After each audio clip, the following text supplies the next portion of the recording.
ओम। भारतीय औद्योगिक जगत के भीष्म पितामह कहे जाने वाले रतन टाटा जी का कल रात 9 अक्टूबर को 86 वर्ष की उम्र में निधन हो गया। उनके निधन से न केवल भारत अपितु पूरे विश्व के औद्योगिक जगत में गहरा शोक व्यक्त हो गया। भारत के राष्ट्रपति, प्रधानमंत्री से लेकर सभी राज्यों के मुख्यमंत्री, नेता प्रतिपक्ष से लेकर तमाम दलों के नेताओं से लेकर आम नागरिक, जो जागरूक नागरिक, उन्होंने भारतीय उद्योग जगत को दिशा देने वाले, भारत में कल्याणकारी उद्योग की स्थापना करने वाले रतन टाटा जी को भावभीनी श्रद्धांजलि। जीवन में आना और जाना सबका लखा रहता। दुनिया में अनेक उद्योगपति हैं, परंतु जो उद्योगपति अपने कर्मचारियों, अपने समाज, अपने देश, अपनी मानवता के लिए समर्पित रहते हैं, उन उद्योगपतियों को पूरा विश्व के मानव उनको नमन करता है। ऐसे ही रतन टाटा जी, जो अविवाहित रहे, अपने जीवन भर उन्होंने इस समर्पण को, राष्ट्र के स्वाभिमान को, केवल पैसे के लिए नहीं, राष्ट्र के स्वाभिमान के लिए, कर्मचारियों के कल्याण के लिए और देश के आम नागरिक को क्या लाभ, उनके के लिए समर्पित रहे। ये 28 दिसंबर 1937 को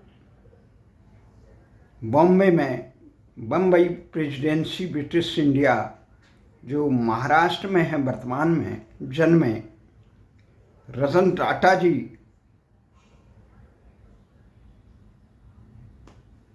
को नवल टाटा के पुत्र थे। रतन टाटा जी नवल टाटा के पुत्र थे, जिन्हें रतन टाटा जी ने गोद लिया था।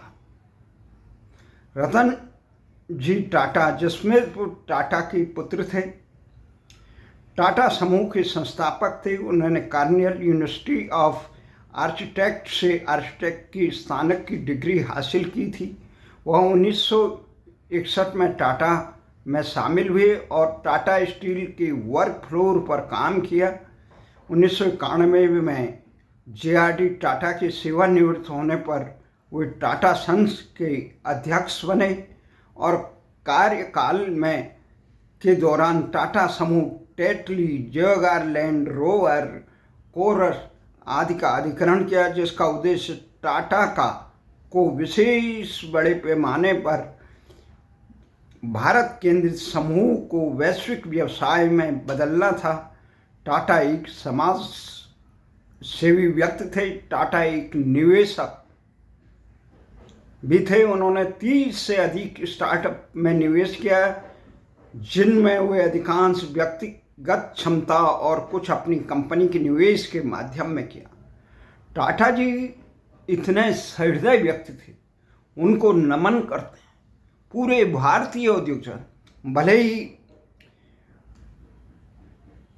भारतीय उद्योग जगत के एक विश्व पितामह थे, जिनके निधन से पूरे उद्योग जगत और भारत के लिए समर्पित लोग शोकाकुल हैं।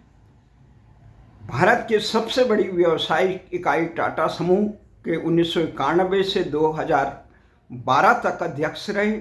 इसके अतिरिक्त वो 2016 से फरवरी 2017 तक वे समूह के कार्यकारी अध्यक्ष रहे। उनके नेतृत्व में टाटा ने विश्व स्तर पर उन्हें 2000 में तीसरा सर्वोच्च नागरिक सम्मान पद्म विभूषण। कई बार हमने सरकार से मांग की कि उन्हें भारत रत्न दिया जाए। वो भारत के गौरव हैं। मैं देखता हूँ दुनिया भर के उद्योगपति जो विश्व में कई स्थान रखते हैं, परंतु उनका सामाजिक चिंतन, उनकी गुणवत्ता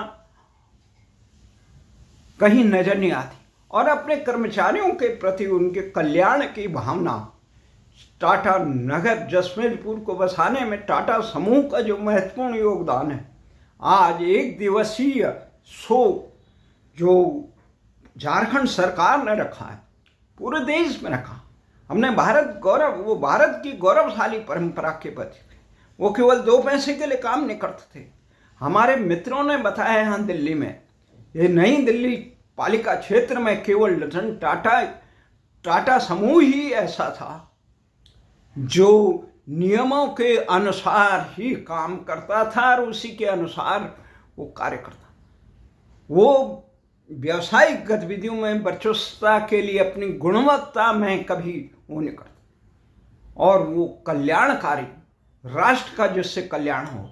वो उन्होंने बम्बई में जो टाटा होटल था बम्बई में, उस पर आतंकी जो हमला हुआ, उसमें हमले के बाद पाकिस्तान के तमाम बड़े व्यावसायिक अनुबंध ठुकरा दिए थे, प्रस्ताव ठुकरा दिए थे।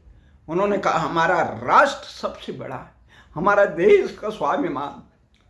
वो पारसी होते हुए भी भारतीय समाज के, भारतीय संस्कृति के अग्रणी ध्वजवाहक थे।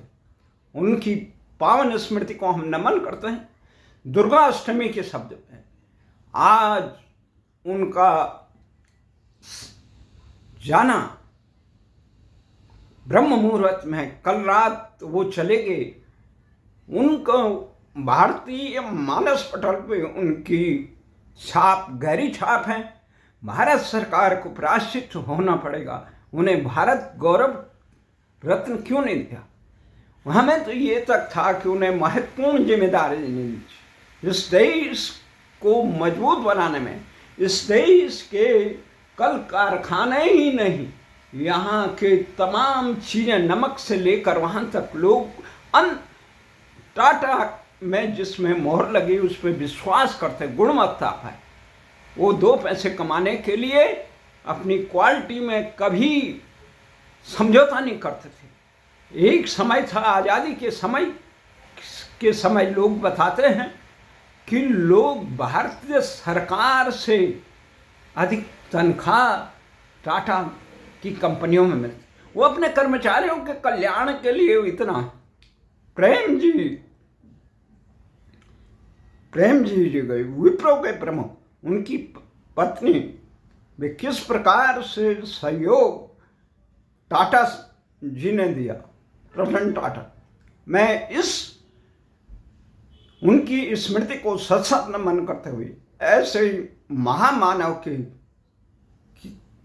को भगवान अपने श्री चरणों में दे, और उनको इस सारी उनके द्वारा किए हुए विराट उद्योग जगत को आगे बढ़ाने में काम करे।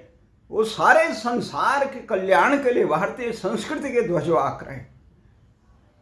भारत सरकार कई बार उन्हें महत्वपूर्ण पद, हम तो यहाँ तक कई बार हमने लिखा कि उन्हें राष्ट्रपति के पद पे भी सम्मानित। वो पद, वो जिस पद पे बैठते वो सम्मानित होता, उससे भारत का नाम रोशन होता। वो इतने महापुरुष, उन्होंने अपने जीवन में विवाह तक नहीं किया। ये परिवारवाद का तमाम ये था, वो सारे पर समूह भारत को अपना परिवार समझ। मैं उनके निधन पर, जीवन का बहुत विलक्षण जीवन जिया उन्होंने, हर पल बहुत सादगी से, एक मिसाल है, गुणवत्ता की मिसाल है, सादगी मिसाल। ये भारत में वायुयानों का संचालन करना, सरकारों की क्षुद्र मानसिकता से एयर इंडिया और इन चीज़ों को ग्रहण कर लिया। उन्होंने उसमें एक मैनेजमेंट, एक उनका इतना अच्छा मैनेजमेंट चलता था कि लोग खुश थे।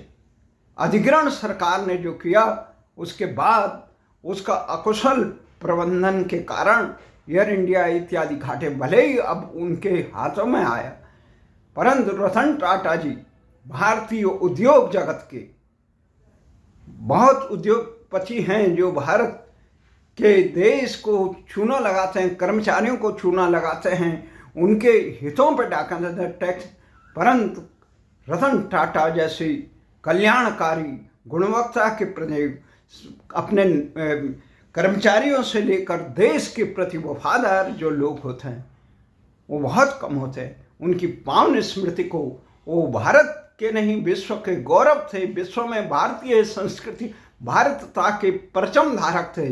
उनको जिस पद में भी समय भारत सरकार बड़ी कृपणता की, जो उन्हें भारत रत्न दिया, वो असली भारत रत्न, जो भारत के लिए जीते थे, भारत की संस्कृति के लिए, सबके कल्याण के लिए समर्पित, सारे देश को अपना परिवार मानते थे और देश के हितों के लिए अपने निजी स्वार्थ को भी तिलांजलि देते थे। ऐसे ही महापुरुष की पावन स्मृति को नमन करते हुए भगवान श्री कृष्ण से उन्हें अपने श्री चरणों में वैकुंठ धाम में ओम भावहीन श्रद्धांजलि। जय।